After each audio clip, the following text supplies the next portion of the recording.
Lusot na sa ikatlo at huling pagbasa ng Senado ang panukalang bigyan ng kapangyarihan si Pangulong Ferdinand R. Marcos Jr.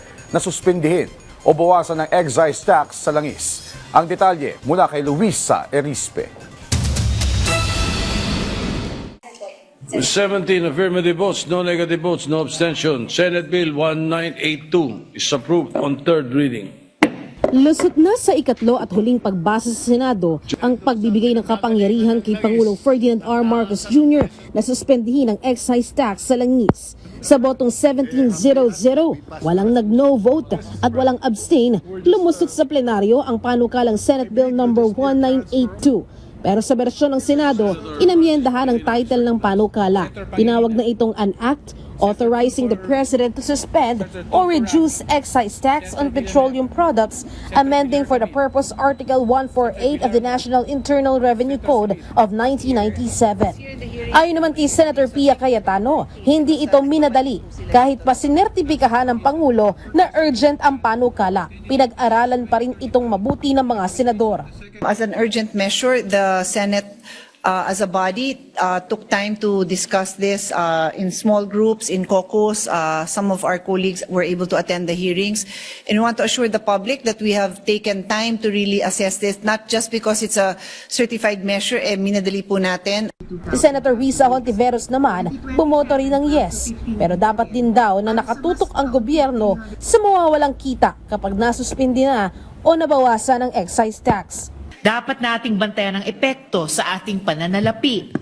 May kapalit ang mawawalang kita mula sa excise tax. Kung hindi tayo mag-iingat, maaaring maapektuhan ang pondo para sa mga serbisyong panlipunan, kalusugan, edukasyon at social protection na lalong kailangan ng ating mahihirap na kababayan.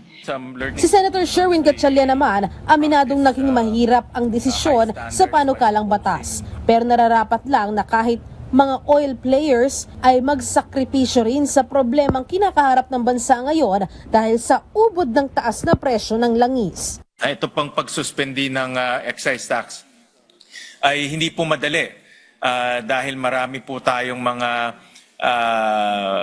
proyekto, mga programa na dapat pong pondohan.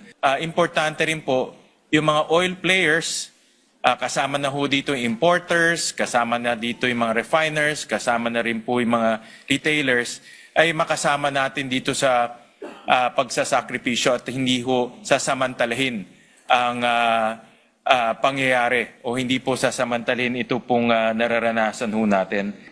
Ayon naman kay Senate President Vicente Soto III, kailangan ng ratipikahan ng panukala ngayong araw, kasama ang Kamara. Ang mga uupo naman sa Bicameral Conference Committee ay sina Senator Pia Cayetano, Senator Sherwin Gatchalian at Senator Joel Villanueva. Samantala, ang pag-amyenda naman sa biofuels, hindi daw talaga kakayanin na palusutin sa Senado ngayon sa plenaryo. Hit ni Senate President Soto, kailangan pa itong pag-aralang mabuti bago ipatupad dahil may mga sektor na matatamaan. Kailangan ng